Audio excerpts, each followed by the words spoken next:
Howdy, hackers, and welcome to another episode of Fairlight TV. I am fully aware that we had 2 weeks with no episode. Sorry about that.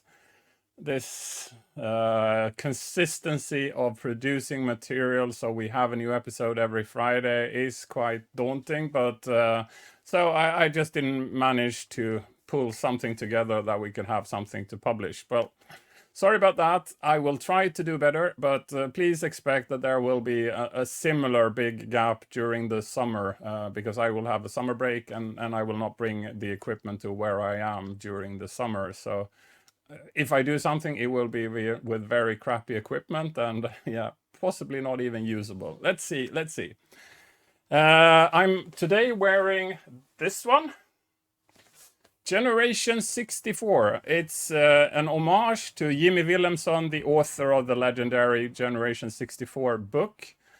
He's in the process of publishing his own board game. It's a football game where the rules and the mechanics is very, very new. I haven't seen anything like that at all ever.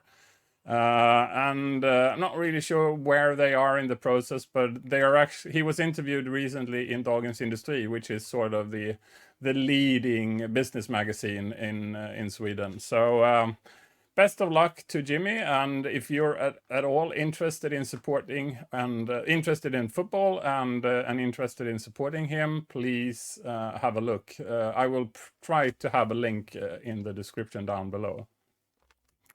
The other part I would also like to mention is that in the interview with the bonsai guy, Trap and Walt, I was sort of, mumbling that I was never drawn, whereas Hedning has been drawn several times. And I didn't expect any reaction to that, but there actually was a reaction to that. Let's see what we have here. Paul, pal of offense, drew this one, and I must say I'm super pleased. So thanks, pal. That's a great picture. I will treasure it and I will use it as my Facebook profile picture for a long, long, long time. I really like it. Yes, the topic of today was none of this. It's a discussion with Smash of Fairlight, who is sort of responsible, the primus motor of our demo crew on the PC. If you also watch the cruise video from, the Fairlight 35-year cruise video, there is a first section where mostly with pictures that were taken during the cruise. But there is also a second section where I had the GoPro running when I had a chat, which basically is sort of an interview with Smash, but video angle is not really appropriate and the sound is really crappy and it's just a talk. So this time there will be a full real scripted discussion with Smash. We will have a look at a number of the demos, so you would have like the director's comments on a number of the demos, basically similar to what we did with Bonsai.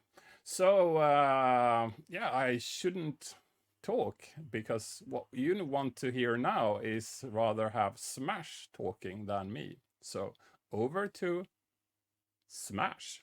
Hello guys and welcome to Fairlight TV, and as I already told you in the intro, what you will see this time is a talk with Matt, also known as Smash of Fairlight, our leading guy in the PC demo development. So hi Matt, how are you Hey, how you today? doing? Good to see you. We did have a talk in slightly intoxicated state using a GoPro from an angle where you were sometimes in picture, but most of the time really not. So that was, see that as a precursor. If you have seen the 35-year anniversary cruise thing, then you might have seen parts of what will come, but one of the other highlights you will see this time is also looking at the number of the demos where Smash has been instrumental, mostly where he has been the coder of the entire thing. So, and I'm sure you would like to hear like the director's comments on the demos. So let's start with the history of Smash. The groups you've been in before and the platforms. You haven't been on C64 and Amiga. You went straight PC, right? Yeah, I don't think I'm old enough to be on the... No, so actually I started off as a musician, actually. I was not a coder originally. I started off in the mid-90s making like mods on PC. And before I even knew what the demo scene was. And then I got actually more into the music scene, and I was in a few music groups. Like in the 90s, there was loads and loads of music groups. Everyone's just pumping out mods so I was in a few of those. And then I did entered a few competitions and started getting a bit more known. And then I met these guys who were starting up again the Razer 1911 PC demo section, and I somehow joined that group. And then I remember a couple of other people like Pantaloon also joined that group. And then a year later, they all decided we were going to quit, and we joined Fairlight instead and we joined their PC demo group. Good choice, good choice. Yeah, so I have a number of names listed here. So IO, Beam, Introspective, New Objectives in Sound Exploration, which I guess would be Noise would be the acronym there. Nothing. Yeah, shitloads of music groups, loads of music groups. There was like thousands and thousands of music groups back in the 90s. Like they were everywhere, and people playing music online. So I must have been in like 10 of them at that point. But I don't know if any of them were really that well known. Noise was kind of got quite popular in the 90s, but nothing was really that well known. J'écoute, or is that short for, is that French for I'm listening, or is that? That was like my attempt to start a jazz-based mods group. And mods group here isn't a group like the Jam or Style like Council. like not that kind of mods. Like a tracking group, exactly. Yeah. And so you joined Fairlight spring 2000. Is that proper? Yeah, that sounds about right. So I'm quite new school, really, in terms of the group. Gosh, you're so young. You were absolutely so yeah, I know. I've only been in the group for 22 years by now. It seems so sure. Noob, you're still eating cigarette butts and stuff that we leave behind. Still a noob in this term. So, and Razer 1911, that was really brief, was it, right? Yeah, we did one demo for them. We did one demo, a PC demo, which was called Mindstammer, which was like kind of reasonably decent. And then after that, we left. Everybody left. And they recruited a whole load of other people instead. So all of the personnel changed in that group. It was quite strange. So was Pantaloon there in Razer as well? So you knew him from there? Yeah, brief. Yeah, he was. Yeah, that's where we met exactly. Yeah, we met there. He coded that demo, and I did some of the music. And there was also another guy, Andromeda. I don't know if you remember. The musician as well. Yeah, he was also in that group. We both went over. That's one of the guys that went really rich from selling stuff that people doing heavy workouts want to, like protein pills and protein powder and that kind of things, I think so. Yeah, that's him, right? Yeah, I think so. He was into some interesting kind of trading. Yeah. So the recruitment to Fairlight, how did that happen? Who was the one approaching you, and how did they do it? That all happened via Pantaloon. I think he talked to, maybe it was JBM he talked to, and they agreed to do something together. And one day he just comes on and says, "We're all leaving, we're all going," and that was how it was. Cool. So I will do a scary stuff now. I will change screen to something where you will no longer see Matt because of reasons. Because Matt needs to see the demo, and the only way I manage to do that is if you don't see Matt here. So bear with me. It will just be a second in your world. It will be several seconds in the real world. All right, so we have changed, and we will not be running those demos in sort of in a real PC environment. We will actually watch YouTube videos. There will be links to all the videos in the description down below, so thanks already in advance, Pitcher, for doing that. This is Daydreamer with director's comment. Take it away, Matt. This is funny though. So I started coding at some point, and I got really into coding. It must have been around 2001 or so, 2001. And this was, so I made one 64K, and then I made this demo. This was the first demo I ever coded, a proper PC demo. And I just joined a games company actually. So I was working as a coder, and the art for this demo was done by one of my colleagues at the games company. This guy called Rui, who's a really good, his handle was Suicide, who's really good modeler and animator. I mean, for the time, obviously it looks quite old now because it's 20 years old, but hard to believe. But it was really interesting. It was right at the beginning as well of like hardware accelerated, like GPUs. It was actually quite, GPUs were not been around that long or that viable. So it's still quite early in the PC scene. And it was kind of interesting experimenting with all these this new hardware. It felt like new hardware. No. But it was the first time I actually tried to make a proper 3D engine and figuring out how to load objects and cutting everything together in code by hand. This was very laborious. I must have seen this demo like 1,000 times because I had to watch it from the beginning every time I wanted to change anything. It was a really interesting process, but I did it. We released a Mecha Symposium in 2002, and they had 50 PC demos in the competition. 50. Can you imagine watching a 50 demo competition? And they were all really long as well. It was like the longest. It was like a marathon. It was attrition, And we actually did okay. I think we came 8th in the end. 8th out of 50 is not too bad. Still very good for somebody on the first attempt. Yeah, it was quite nice. It was kind of interesting, like trying to get this I was quite influenced by a lot of the work I was doing in games and things, so trying to do semi realistic stuff, trying to do effects, like actually get this dreamy vibe out of it. It was really, it was a really interesting process trying to build. I just paused it because so if I compare this to newer stuff, I would say the newer stuff is more non-real. This is like real life, trying to mimic real life, whereas the new ones, particles floating around and all of that, that's very like imaginary or something picked out of an imagination, whereas this is not that. So I think the way it works for me is that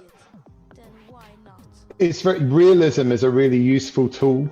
Like it's because people understand realism. Like you know how big a person is, right? So if I use a person in a scene, it gives you a sense of scale and grounding realism. But when I was starting out, I think it was very easy to go through, like realism was interesting. But as I got older, I think I realized that it was just a tool and it was much more interesting to play with it and be abstract. So I ended up doing more and more abstract stuff, but I always still like using real things. Like I like, a flower or a person, or I don't really like making stuff just out of blobs and random shit like that. I kind of prefer using some realism. We had some good, we actually had some nice pixel art in this as well. We got some, there were some nice pieces here and there.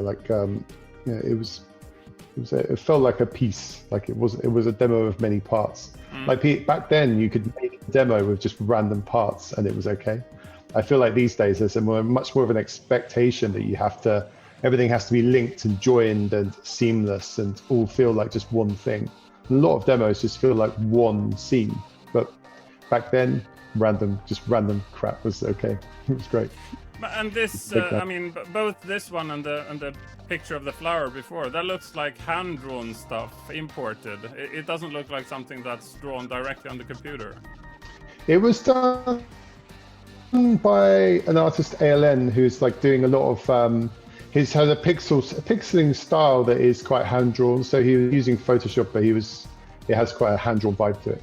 Oh. But it was an interesting mashup. I think as well, the demo was kind of a collection of whatever I could get. So the graphics didn't all necessarily go together, and the 3D, and there was always just, it was kind of a collection of whatever I could get available, because it was hard to get stuff together back then, you know. It was hard to get the assets that you needed for. Sorry, I paused something there really again. I just want So to... yeah, it was not so much like...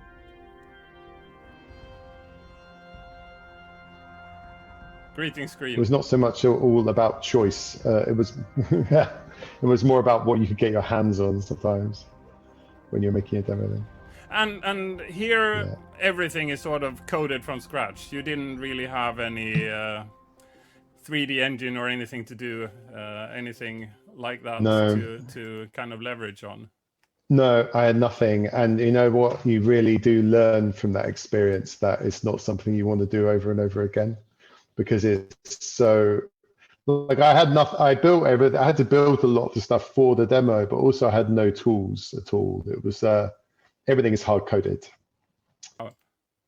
Okay, that was Daydream. So the first attempt, and for being a first attempt, it's absolutely brilliant. And again, apologies for the sort of YouTube controls and all of that being visible. Yeah, I didn't manage to avoid that, and that will be done throughout. So pardon in advance. Cool. I don't know if the demo would actually run anymore anyway. I don't know if a PC would run anyway. What kind of specs do you need for this? God, I think I coded this on a Riva TNT, which is like the graphics card before the GeForce range came out. So it's pretty early NVIDIA cards, yeah. Early days, early OpenGL. Right, and let's see if we have... so the next thing, which is also a YouTube demo, is this is something that wasn't put on YouTube before. So I had TNG do it today. So this should be, yeah, depending on in which order we publish them. This one was probably published just the week before this is published. So new stuff, and if you haven't seen it on PC, or you haven't seen it on YouTube at least. So yeah, let's move over to the other screen. Oh, and expand and play. So this is the first... Wow, we're really going memory lane. Dusk Till Dawn. The first collaboration with Pantaloon, and this should be 2004. Yeah, 64Ks were getting really popular. Like PC, you know what I mean, 64K intros. So PC a demo where the size limit is 64K, and this was getting really popular in this kind of era. Like there was some really great groups trying to do some really impressive stuff in this space, and I tried to get in on this and try to do this myself. Yeah, and it's really hard. It's incredibly hard. So yeah, because everything is trying to build graphics using technology, like generating the graphics, but trying to make it look realistic, but generating it procedurally. And I had to build tools for which to build the graphics with.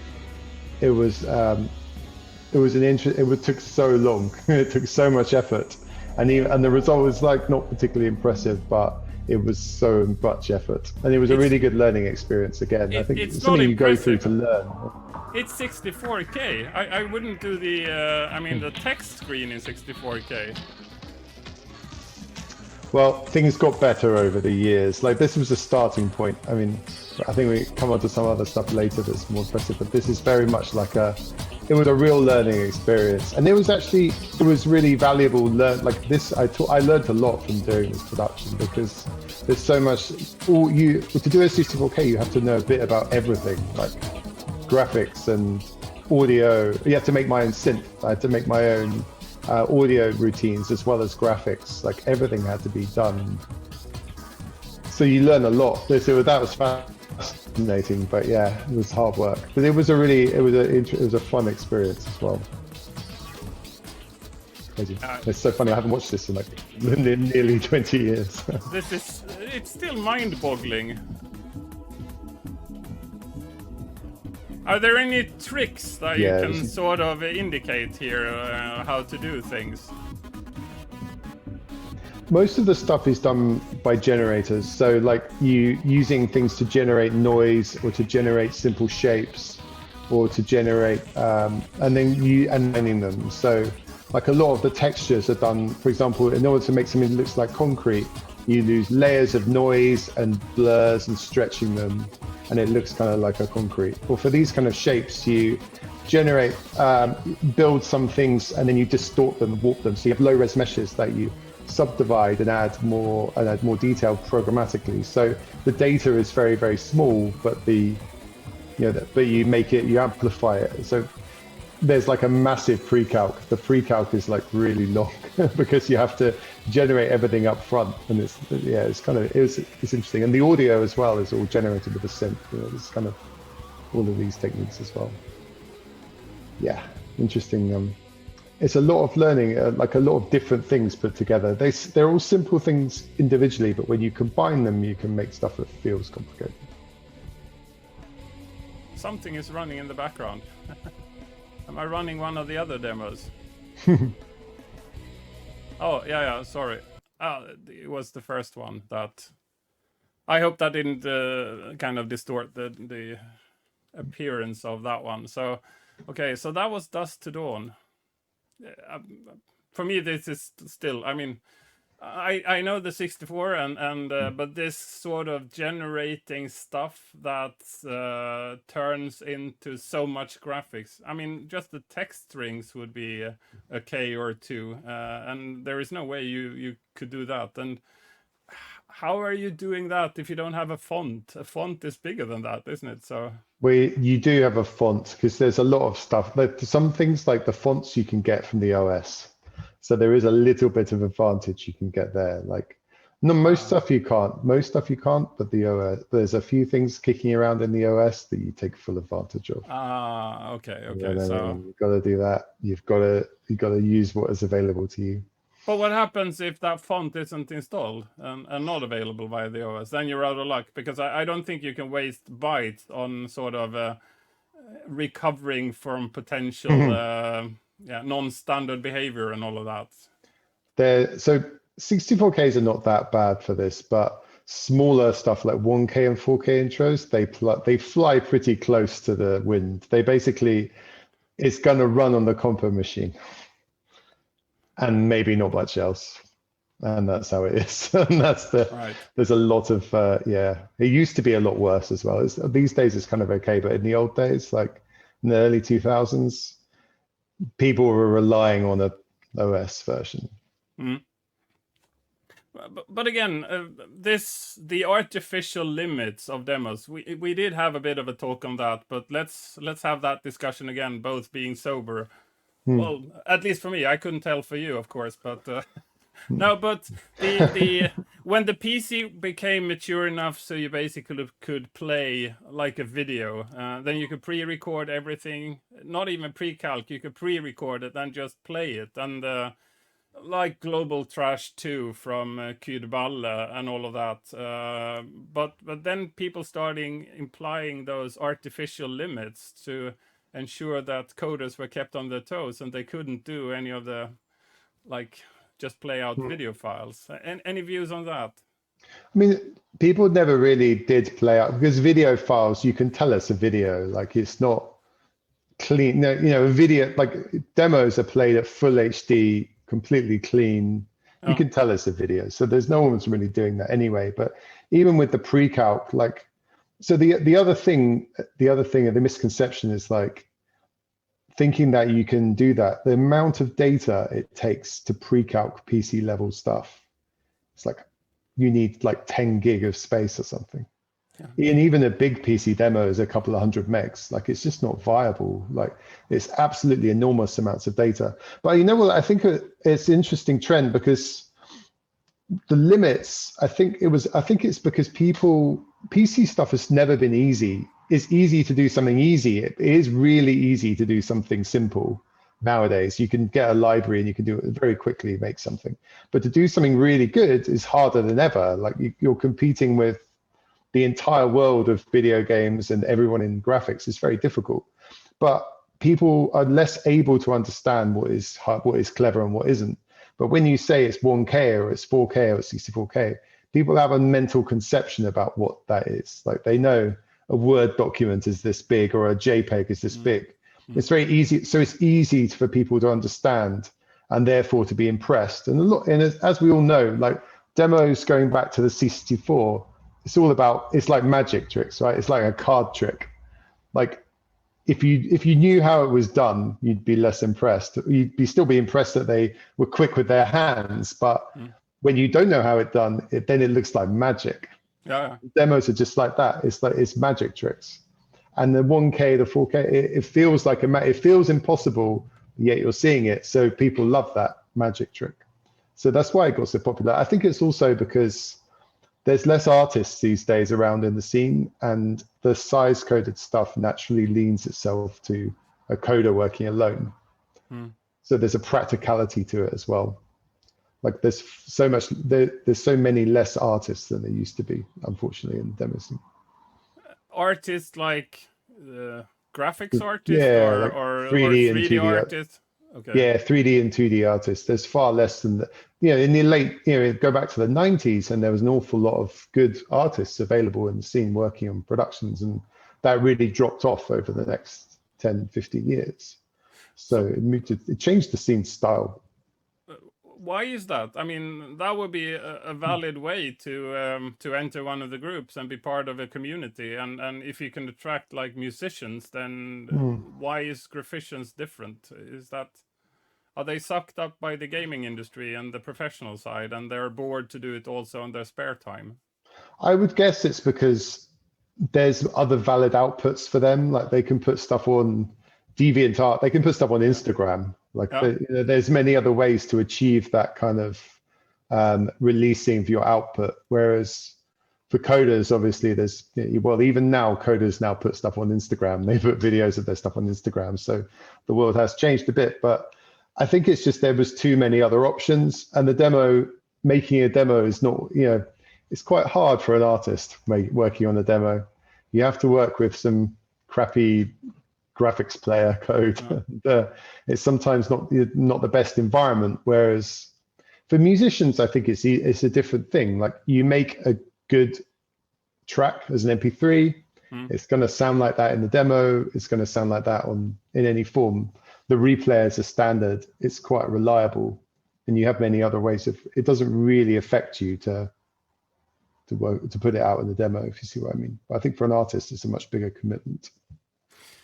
Yeah, well, I have no idea of the level of work that goes into producing the art, but for me, if you are into the art part of this, like art form, then I mean, if you're working on the computer to start with, you can pop stuff. It could become something that becomes alive. It's turning into Frankenstein's monster. You can do your 2D things and you can publish them on Instagram. But this is still, for me, an artistic outlet where you can make it come to life in a way which is totally impossible in any other form. So I'd actually say that it's going full circle now. It's coming around now. Because what's changed over the last few years is that the quality, people have started using more tooling. Like we have tools like Notch, you have tools like Unity and Unreal, and it enables an artist to make a demo more on their own with less involvement and reliance on a coder, and with much better tooling. And they're able to work as an artist rather than the traditional workflow of making some stuff, giving it to a coder, and hoping for the best. Now they're able to be fully in control again. And it does open up. I think it has come around. You're seeing artists come back to the scene and making demos because they're able to do it themselves. And it's enjoyable for them because there is that magic. And the magic of a demo is not just about the art form, it's also about the real-timeness of it. Like, it's funny, you talk about pre-calculating a video. The reason no one does that really is because it's a total pain in the ass. Like it's such an annoying thing to have to build this whole thing and render it out and then sync people up. But actually working in real time to make graphics is enjoyable. Like, it's immediate. You can see what you're doing and you can change it as you're doing it. And that's the beauty of making a demo. It's like the fact that it's real time and you can make some graphics and put some code on that will run for a minute and do things with code that would take forever to have done by hand. So it is changing. So it's changing. If you're into art, start doing demos together with guys. And, start making demos. Yeah, and if you're looking for sort of an artistic outlet, and if you are an artist, then feel free to PM me, and I can direct you, and I can have a first scrutiny check if you're good or not. And if you're good enough, I'll send you to Matt. Hey, I like this. This is a good scheme. Cool. So CNCD. Who are they, and what's our relation with them, and who are they, and all of that? So CNCD is they're a well-known, that they were on the Amiga originally, very well-known Amiga demo group back in the early 90s through the 90s, and they were really successful demo group. But at some point, I think they wound down a bit. They were quite quiet, and in the mid 2000s. So Pantaloon and I started working with a couple of Finnish artists, one being Mesa, who's in Fairlight, and one is this guy, Yanni, desktop of CNCD, who's like incredibly well-known 2D and 3D artist and designer. And he started working with the tool that Panther made, and I'd made, to actually start making demos. So he was one of those artists trying to make demos using a demo tool. And we worked with him. The first demo we did with this was called Come Clean back in 2004, which came fourth at Assembly. And since then it just kind of snowballed, and we just kept working together. And the demos got better and better, and we ended up having quite a lot of success. But we put it as a co-op because in the end, I made a lot of demos with Yanni directly. So just us and a musician. And it kind of felt, because we were both working, the work was split evenly. We felt it was reasonable to put it as a co-op between Fairlight and CNCD. And the relation is, it's a co-op, and they are a fully independent group. They are not members of Fairlight. It's just somebody we work with. Like with Offense, we are working heavily with them on the C64. So, and it's not like we had with Virtual Dreams. On the Amiga, we had Virtual Dreams, and that was sort of a subgroup. So they were very different, Fairlight / Virtual Dreams, but CNCD, they are their own thing. So. Yeah, and I think because the other thing that changed, the demo scenes got smaller. People have fractured a lot of groups. There was a lot of groups left with only a couple of active members, and often those groups would lack a coder, or they'd lack an artist or a musician. So it was natural for groups to start kind of joining together. Individuals making demos with other people rather than doing it within the group. Like, I think there came to a point like where we couldn't have made a big PC demo within the group at some point in the past, because we just didn't have the right set of people. So it was natural to bring in other people and call it a co-op, because everyone's wants to hang on to their group. That's sort of a dilemma where the bar is set so high. You basically need a master or a PhD level of computer science to do anything proper, and then there are fewer and fewer people actually doing it, and that doesn't really match. I think the PC demo scene. I mean, the PC, you can see it on the C64, to be honest, as well. Like, you get to a point where people have been making demos for 30 years. Yeah. And by 30 years' time, some of them are quite good at it. Like, they've mastered it, right? So you have a few people who are really, really good at making demos. And then you have others who are like, they've been doing this for 2 years and they have a lot to learn. And the disparity is growing and growing.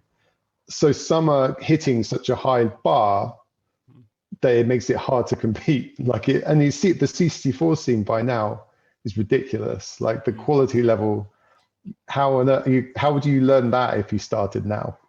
So, you know.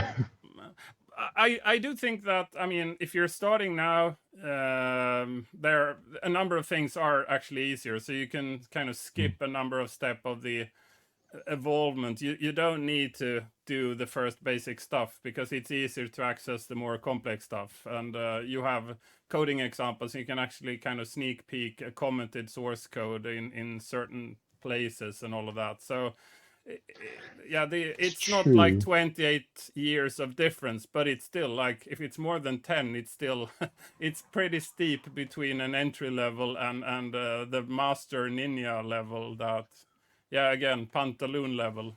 But it's also not even just the coding and the pixeling and so on. It's the craft, right? Like a demo is entertainment, and people like over all those years, they work out how to make something interesting and enjoyable for 5 minutes or whatever. Like that alone that takes a long time to master. Even if you knew what you were doing, like code wise, you could have all the source for the effects, but you still couldn't make the thing. Yeah. No, but at least the starting point is, it's good to have a theme and have a flow in a demo. If you look back 25 years, that wasn't a thing. It was an effect, press space, an effect, press space, all with music ripped from games, because that was what was available. And let's say pixel art has improved a bit since then as well. That was also 3-color blocky thing, and it looked really horrible.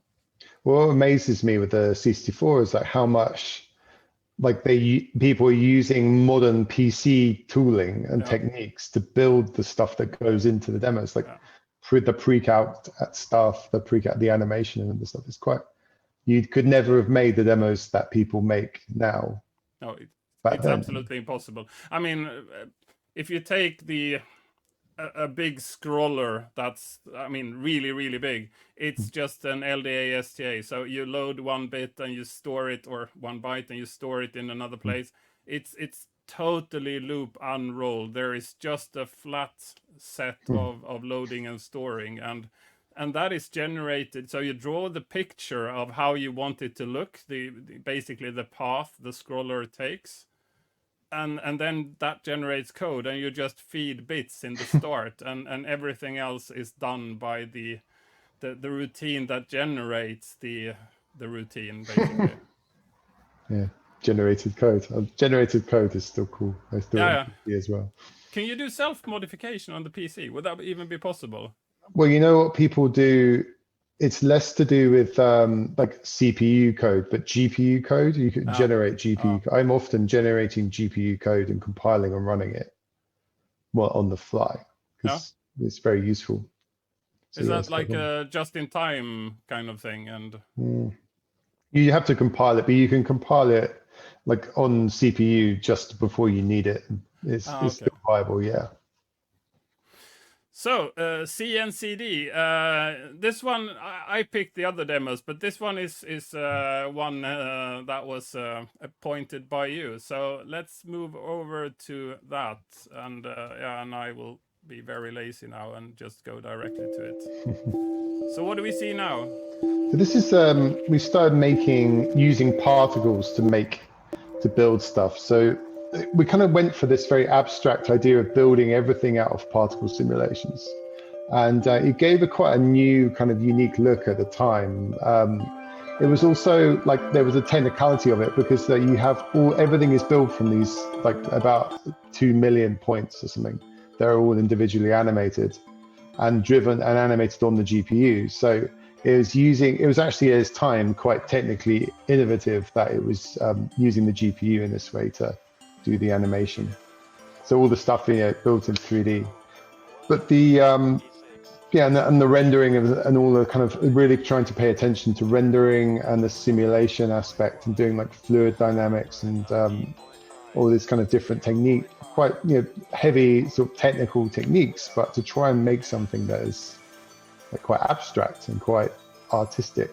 And this is really where we got to with the PC demos, was trying to make something that was really technically heavy. Like it's a heavy duty thing, but you don't need to know about it. You can appreciate it just as a video. Like you don't need to know. And that's kind of what we wanted to get to. It should not just the technology should be there, but it shouldn't be the reason. It should be kind of a tool. To be honest, I always hated those plots on the C64. Anything that's sort of a black screen with white plots, I hated them. Saying like, "Oh, we now have 2000," and it's just boring. This is not. This is sort of the first instance of white plots on black background that I can appreciate, because this is massive. This is like, yeah, but that's the thing. Is like you could talk about, rather than talking about numbers of bobs, it's like the secondary kind of. It's secondary. It's kind of almost irrelevant. Like that was a nice thing. But yeah, there is quite a lot of technicality to it, and I kind of like that aspect of the demo as well. It's the combination of a technical and a creative thing, and they can feed off each other. Like you have the concept for the technical thing, and then when you're trying to work out how to use it, it informs the creative. I kind of like that. Like I kind of like this thing that's kind of unique to a demo, like the creation of the code driving the creative and the creative driving the code in this way in a tight loop. You don't really get that in many other art forms. Well, I mean, for me, math is math until it becomes art, and you have clearly sort of passed the threshold when it's only math. This is art, but whereas the circles and the plots on the C64, that's still just math. It's loop unrolled math, whereas this is beautiful. And this is it's interesting now, because in the art world now, it's way more this kind of style of like the technically led style has become way more modern and relevant. Like it's with demos, we're doing this for a long time. I think the demo scene did a lot that wasn't really kind of appreciated at the time, and it's kind of forgotten, like almost unused. Whereas, there's so many people using code to make art now, and the demo scene was the original ones to do that for a very long time. And we pioneered a lot of what is done now, and I guess most people probably don't know, but hopefully they'll watch Fairlight TV and know. I'm sorry, this has sort of reached a complexity level where I fail to sort of ask any intelligent question. I'm just trying not to drool here. So this was kind of a really difficult routine, actually. Like in making a particle simulator, making a fluid simulation and generating a mesh from it. It's like at the time it was something that you would use offline simulations that take like 20 seconds per frame or something, and we were trying to do it in real time. It was a real kind of because when people say PC demos are not you can do anything, it's like you can't. It's actually very difficult. You have to really like to do something interesting, to push the envelope is very difficult. But you've got to try. You've got to do it. But yeah, this demo, it was probably one of our more successful ones. It wasn't really trying to be anything big, but we actually did pretty well. It landed quite well. And then you also looped back to sort of the starting point. So if you put this on auto repeat, it will be a continuous flow with no edges. The one funny thing we did with this, we did a version that runs on the red and blue, the red and green glasses. Yeah. And you can watch it like that in stereo. It actually looks really good. Like a full 3D thing. Yeah, we did it like a stereoscopic. The old red green. Yeah. Yeah, we had a version for that. It was quite nice. I'm old enough to have seen that on television. Like. For that visual style, it worked really well. So it was ideal. Cool. So that was CNCD collaboration. There is also a collaboration with Alcatraz that I was keen to show, and this more looks something like the 64K stuff. I don't know if it is. It is. What we have up here is uncovering static.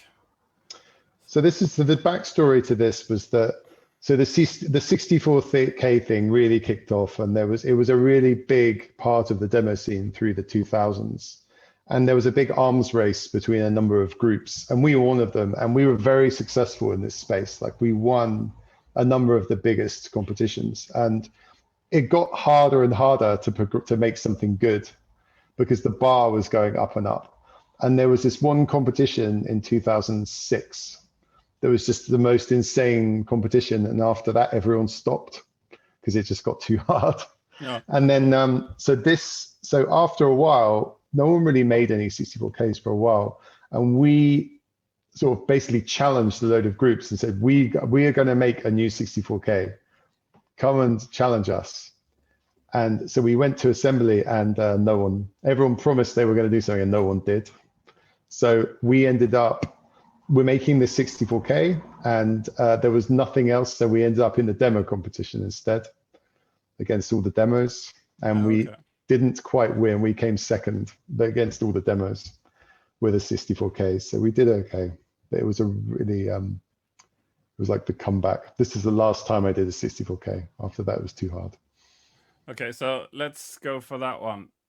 This one I could actually prepare. So, and who are Alcatraz? So Alcatraz are another very, very old, ancient, well-known group, but they, one of my friends in Alcatraz is a good friend of mine called Gopher. And when I realized I wanted to do a new 64K, he is really he's a really good synth coder, like a music coder. Oh. And I messaged him and I said, look, I want to do a 64K. I will do the visual side. I want you to make the synth, make the soft synth. Because all the music also has to be generated, right? It has to be. And he made this amazing synth that could do really great sounds, like almost like physically modeled sounds. And then Reed used it and produced the music to go with it, and using his synth. So it was a good cooperation there. Again, it's an awful lot of we tried to do like try to make a real extension of how 64K was, to like make a new way of making the graphics that was more trying to advance things, trying to make something that felt more and more realistic, more like bigger and more less 64K like, I guess.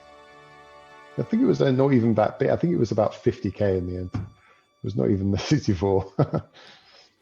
That's a waste. Yeah, I know. We're like, we got to some point and we're like, damn, we're not using enough. Because the scenes were way smaller than I thought they were going to be. It was a lot of it is actually generated using generated code. So we generate the code that generates the scene. That was how it worked. I made this system whereby I made a way to really efficiently generate and compress the code. So I made a little compiler that could store really, really small versions of code that it then expanded and compiled and run. And that's how it did a lot of the 3D. For me, it's still sick that you managed to do one of the effects using only 64K, but you stack them, so there are multiple. And yeah, this is way beyond me. We did have very little math at law school, I must admit, so I'm not supposed to understand it. But if the intention is to amaze, then it's highly successful on me, at least. There's a lot of layers of simple things on top of each other, so it seems simple and it seems complicated, but like you can break it down. But trying to hide that by enough complexity, I guess. This was only half of it. Yeah, this is only half of it. It goes on. And it's quite a slow.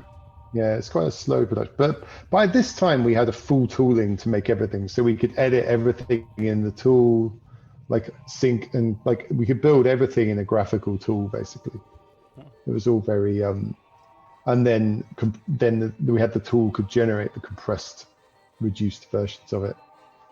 And this kind of so there's much more of an editing process rather than like a hard coding kind of like in the old days of trying to hand code this scene's here and this scene's there.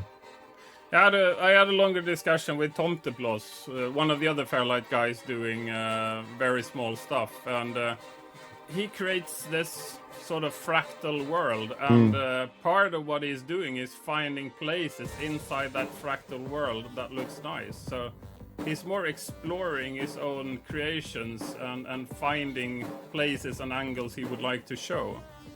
This actually uses some of the same techniques. So there's some of this, like this scene here, it's using fractals for some of the detailed geometry, and then it's combining it with some simpler shapes. So it gives the impression of detail, like when used carefully. But it's this idea, what he does is very clever. Like it's very demanding in time. Like it takes an awfully long time to find the good parts of a fractal. I don't know how, you have to just find them. It's difficult. But yeah, it's using these techniques because it's a good way of amplifying and generating a large amount of stuff. But the key thing is to make it not look like a fractal. You have to make it look like something else. It's like trickery, right?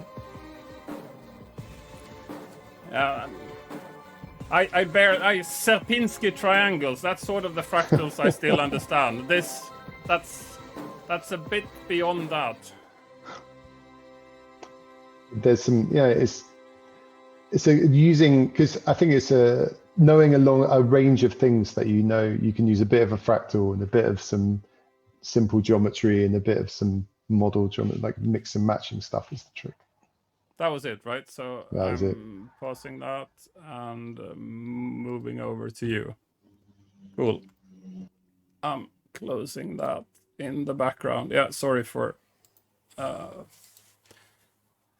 being a guy trying to do two things at the same time typically means failing two things at the same time. So you have to get an assistant. Yeah.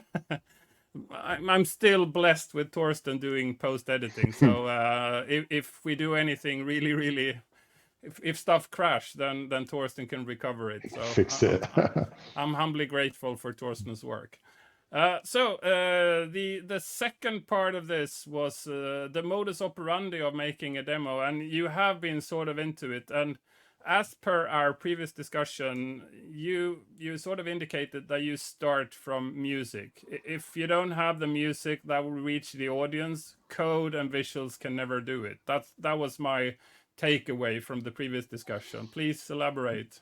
Because the demo is really driven by the music. I mean, you realize that the audience is driven by the music as well. Like it's really what they actually, a lot of what they care about. So you can do it. You can start with the graphics and try and fit the music later, but it's very difficult. It's an awful lot easier if you have the music already.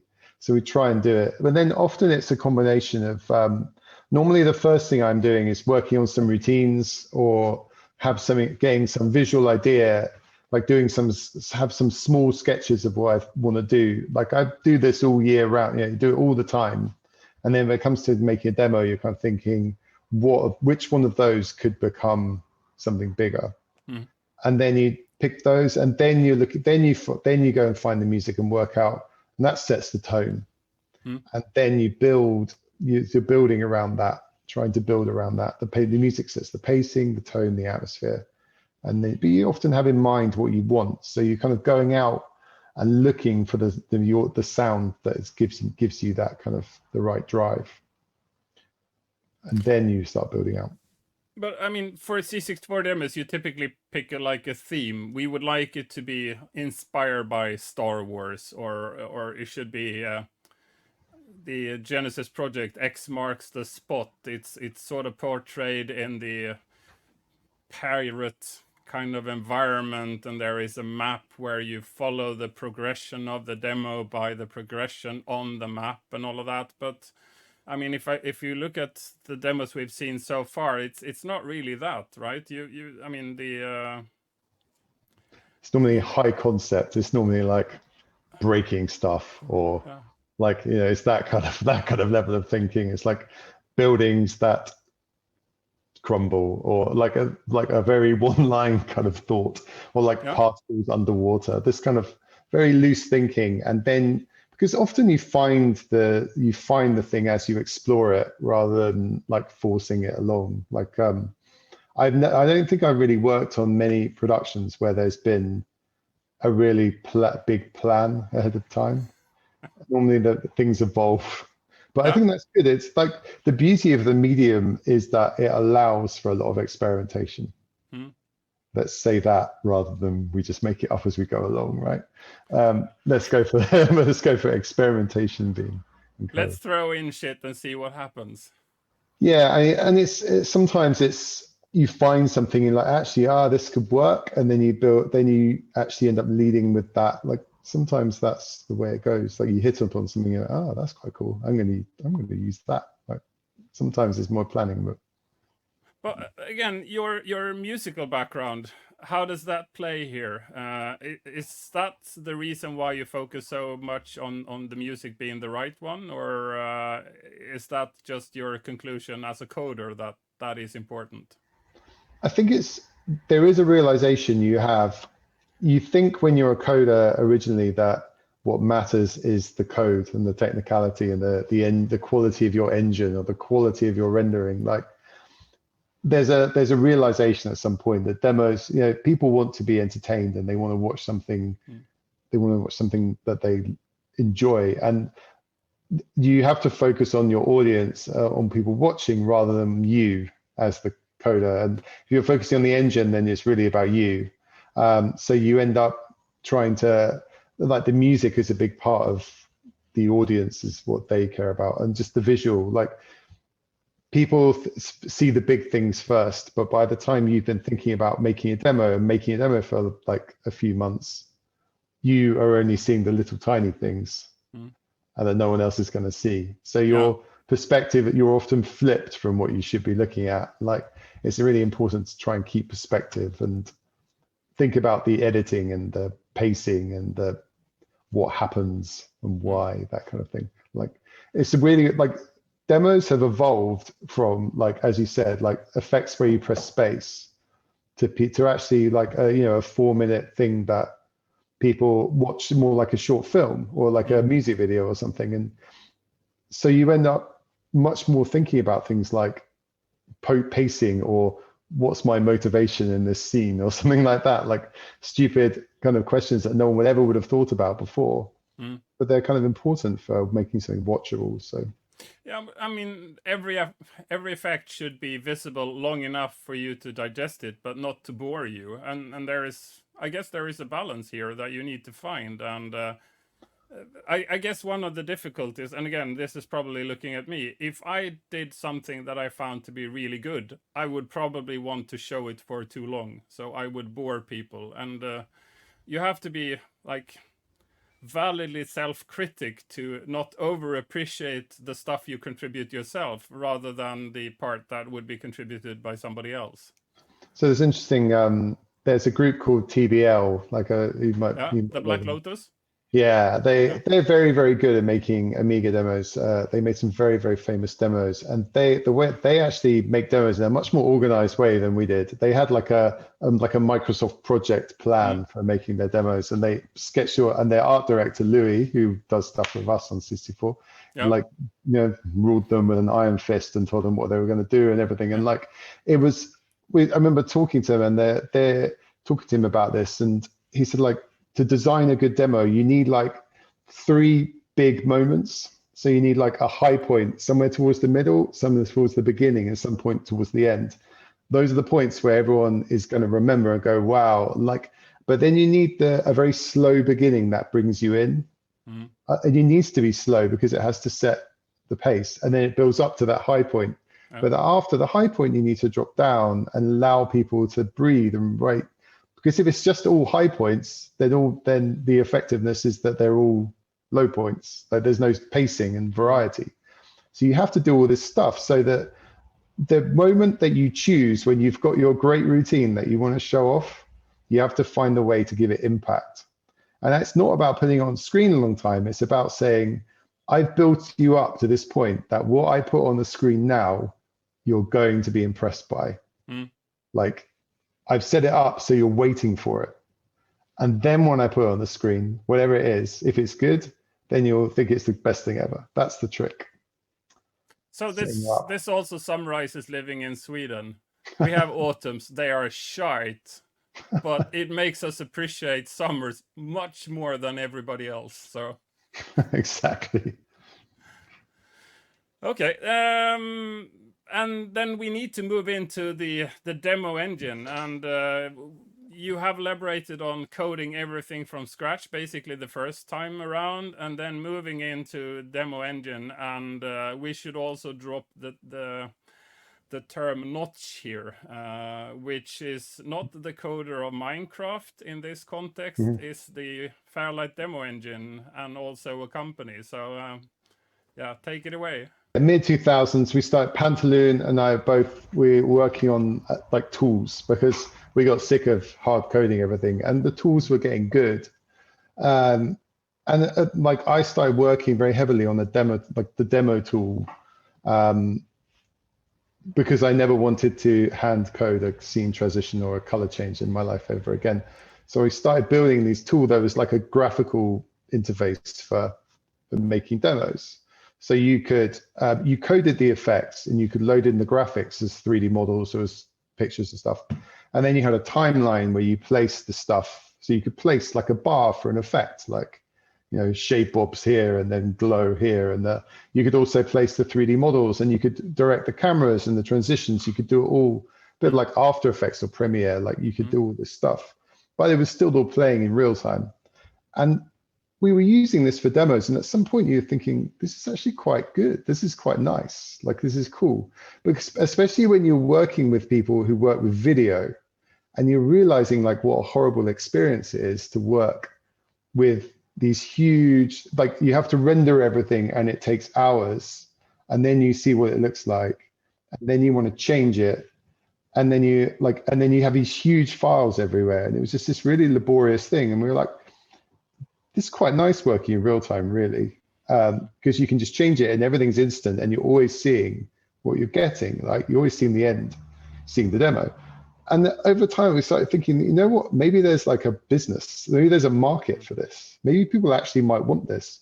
And I think it was kind of early 2010s. And I think at that point, like, the quality that you could get from real-time rendering was getting like acceptably decent, that you could not necessarily care in all scenarios that it was real-time rendered. Like, it was good enough. And at some point, like, because I was working at Sony at that time, I was working on like in PlayStation R&D, and I was getting kind of tired of working in games. I thought, okay, I want to do my next thing. And then I started thinking, like, trying to work out whether this could be a business, turn this idea of making this software into a business. And I met these guys who do like big live events shows, and they do like the servers that run the video on the live events shows. And I kind of had this, we had this conversation in a pub of like, what if we did something together? Like, what if we used, my graphics ran in your server, like real-time play in your server.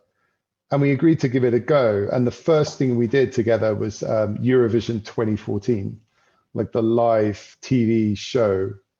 Like, so there's a moment in the show where I think it's like Moldova or something. There's a guy skating around on the stage, and there's like the visual. There's a thing following him, which is done in real time by my graphics. And yeah, this is like first thing you do in front of 150 million people. Is an interesting experience. But after this, it kind of rolled. The next thing I did, we did Ed Sheeran World Tour, like just when he started getting big. It was 2014. And we had the idea of using demo effects, but on video, on the live video feeds, like camera feeds. And it worked really well. Like, you the stuff where you just ran on top of our scenes, but using live camera, like, so like just passing, you know, we could do it now. And it suddenly gave them all these creative tools, because we had shitloads of effects that he'd made. They had all this stuff that was waiting there just to be used and put. They were like, this is great. And it became a possibility. Like, and after that, and that tour was really successful. And after that, it just snowballed. So we had did Ozzy Osbourne's tour, Coldplay, Beyonce's tour, U2, and then like everything. And now, like, and this turned into, we made this product called Notch, which is basically like the PC, PC demo tool on Acid, on Fire, right? With the And GUI. yeah, full GUI. Everything is done in the GUI, but the thing was we made it usable by an artist. So any like a good 2D or 3D artist could use this, and they could work alone, and they could make stuff. And it got really big. Like so, the Billboard top grossing Billboard tours in 2019, of the top 10, 9 of them are using Notch. So it's been a number of years since I went to a concert last time, but I'm a rather frequent concert goer, and I tend to text Matt saying, "Very nice graphic. Is this us?" And he goes, "Yeah, that's us." Yeah, there's some. I mean, like this year, I went to the rehearsals for the new Ed Sheeran tour, Yeah. which is probably like the biggest tour of the year now, and that's heavily using Notch now, again. But they use it for a lot of the visual these days. But it's a big thing now. It's become quite popular. But actually nowadays as well, we allowed a load of people in the demo scene to use it to make demos with. So that there's a load of demos come out made in Notch as well. We allowed them to just make it and put it out for free. And so just from my understanding, and I asked this on the ferry as well, but it didn't really sink in. So when a graphic professional use it, like it's a real-time thing. You have somebody sitting there fiddling with the different graphics feed and selecting what to show on the big screen and all of that. Whereas sort of the same underlying engine, but without the GUI, then it becomes, if you're a demo coder, you're more using it like an API library or something. No, you use it the same way. So you can use it. You have like a sequencer, like you have a timeline and a graph to build all your stuff. But you can either press play and run it live. And it just receives inputs. You can hook up a MIDI controller or something and twiddle the knobs, or you can hook up a lighting desk to control stuff, and you can pass in video feeds, and everything will go through it, but it's still using your sequenced effects. Or you can do it, or you can just make all your sequenced effects and just export a executable and then put it into the competition. But how do you feed in your own code in that? Well, the truth is you don't. I mean, we can. Yeah. We can, because we have the ability to code it. But everyone using Notch, who is not us, is not making their own code. They can use some shaders or JavaScript, but they're not coding their own routines. They're just using stuff. But for like, it enables an artist to work alone without a coder. But for us, we we generally make our own special effects, because they can load in as plugins. So we make our own effects, and then we don't give them to anyone else. We just use them for the demos. So, I mean, back in the days, this is getting back to what we talked, graphic artists needed to work with the coder. And now they can actually work without the coder, and they can do impressive stuff without the coder. They have all the tools in the world. So if you are a graphics guy, you have no reason not to be inside the demo world. So you should just get Notch, and then you should start doing that and find your way to express yourself in the demo world. There is no excuse. Come over. It's true. But then it's a good thing, because it enables, I think it's changed the position of the coder as well, from someone who has to do everything, like linking and everything, to someone who can actually write code for a reason, like write effects or write the interesting things, not necessarily be the slave of the group who has to like link everything. Well, I would say more master. It's sort of a suffering role, but it's still the guy in control. So I need to do the linking. I get to do the plumbing, and everybody knows that that's sort of the star role. So yeah, it's an interesting duality, isn't it? Like the monkey or the organ grinder. Like it's a tricky role, isn't it? Yeah, who's the star at the zoo? Is it the monkey or? Yeah, but it's interesting, like, because I think it's, for me now, when I make a demo, the coding time is focused on new things, like new effects, new things that are better coded are coded, and things that are better done by hand or placed in the tool are done in the tool. It allows a much more efficient kind of workflow. And one of the things that we mentioned also on the boat was that you are probably one of the few who could do demo coding professionally, because the code that you are doing for the demo goes into the engine. So that's also part of your professional side on. So there is no like, I spent 6 months on this demo and it was basically a waste of time because we only came second in the competition, because you could sit there with 5 new routines that you feed into Notch, and Notch becomes a better product due to this sort of the investment you have done in that. But a lot of the stuff we do for demos is like effectively like not reused. It kind of goes away. It's like it's a one-off. Like but and you see more of this as well. There's more people now doing this kind of crossover art that's a bit coded. So I guess there's more these days. It's not completely the waste of time it used to be. It used to be like, it's funny, like people talk about the prize money in Compose, but like, you know, if you win 500 euros after working for 3 months, like it's the worst return on investment you could. Yeah. If that is good value for money, then you should renegotiate the salary you have on your normal day job, because you shouldn't have a salary like that. Yeah. So there was just one thing I would like to mention as well. So you did hold a presentation at Revision 2016. Anybody wanting to sort of understand the how Fairlight and CNCD infiltrated the world of live visuals, so I could just recommend you watching that one. There will be a link in the description for that. Anything else you would like to mention? Because I would like to conclude with Instant God, which is also one of the really good demos, and your commentary on that. Did we miss anything here? No, I think we got. I've talked too much. No, you have absolutely not. I know that this will be appreciated. So one of the things of the channel is, because I'm rooted in the C64, people, everything needs to be, or inevitably it tilts over to C64 stuff. When I do my low level stuff, it's always on the C64. And I know that, I mean, the market for PC stuff is so much bigger. So, and I know the general audience for PC demos would be bigger than it is for C64 demos. So I'm sure this will be greatly appreciated by more people than actually watch the C64 demos. So I'm humbly thankful that you could spend the time for this. And yeah, let's go over to and we will do a very harsh transition here.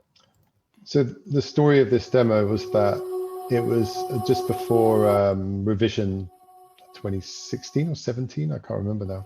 And it was it was like a week before, and I wanted to make a demo, and I had this one routine that was good. And this routine was like, I found a way to do a particle simulation, but with like a really, really large number of particles, like 100 million or something crazy.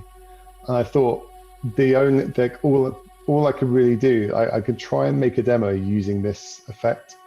And so I tried to use this one effect in as many different ways as possible with some extra stuff on top of it. And Yanni got involved as well. The other thing we had these Kinect cameras, you know, the Microsoft Xbox Kinect camera, which is like quite usable, like little 3D scanner back in the day. So I managed to persuade my girlfriend to stand in front of the camera, to act in front of the camera while he filmed it, and we ended up using like pre-recorded Kinect data in like it's in 2.5D, like depth camera data, and using that to drive the effects in some of the scenes. So some of the stuff like this is like kind of abstract things. Just using blobs and so on, and giving this kind of underwater feel. But then we actually tried to use some this, like the hand coming up here, or like bits and stuff that was filmed on the Kinect. But this is all like some of this stuff is actually used. So it was kind of the idea of also trying to get like acting and performance into the demo. I guess it's more obvious coming on. And then I managed to persuade Gloom to do the music for me in a really, really short time frame as well. Like he's really good at doing doing stuff fast. But yeah, you can see this Yeah, is that's like that's really, her, right?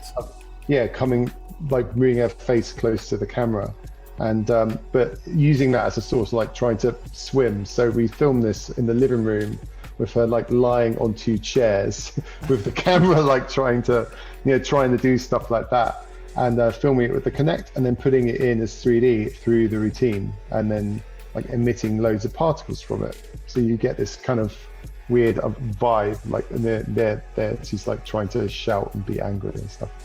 So it's just kind of like it gives it an emotional undertone as well. It's like this idea of, like something kind of going, there's obviously something going on when you can kind of see it. It's abstract, but you can make out the face and you can make out that stuff's going on.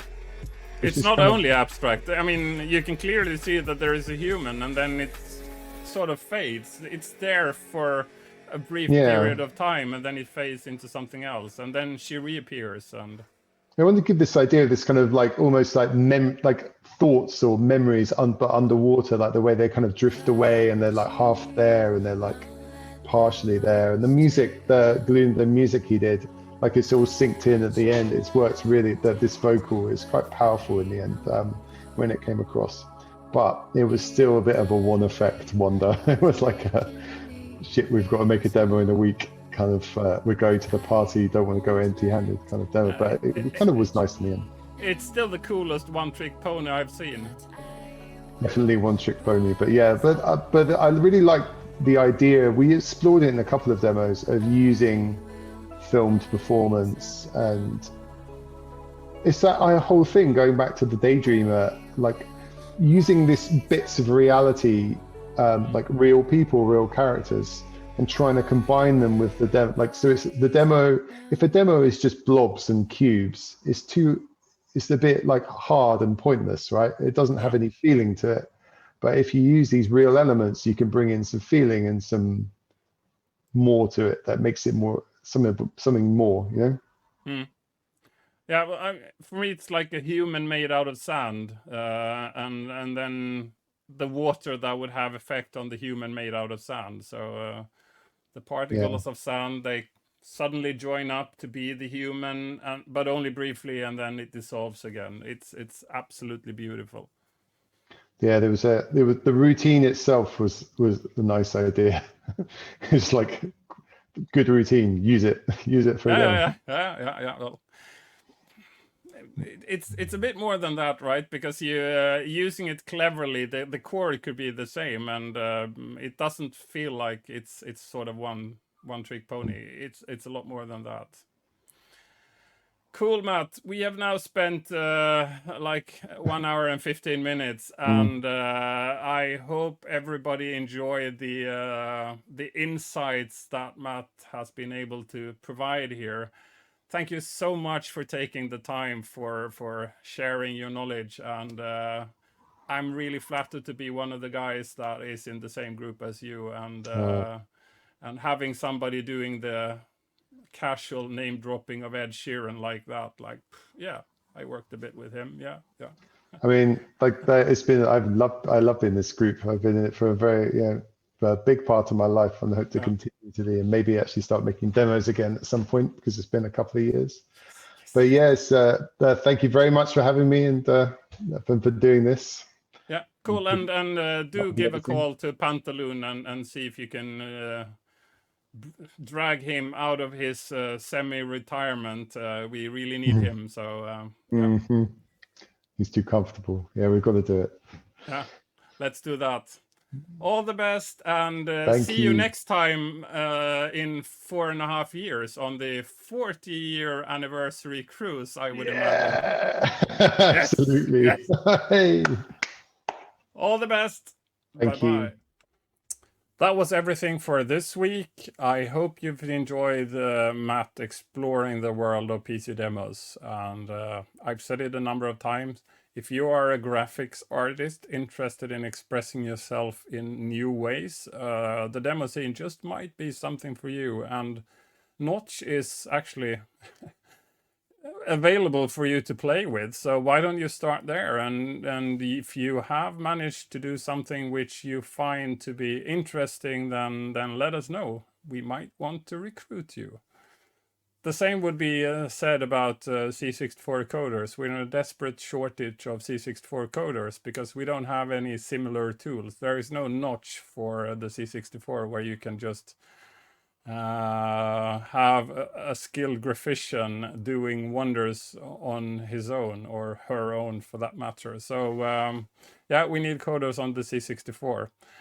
That was everything for this week again, but we will hopefully be back next week if we manage to get any content until then. So, but please ensure that you subscribe and like and clock icon and all of that other shit which is needed for you to be reminded there is new material to be watched. In a week. Bye bye, guys.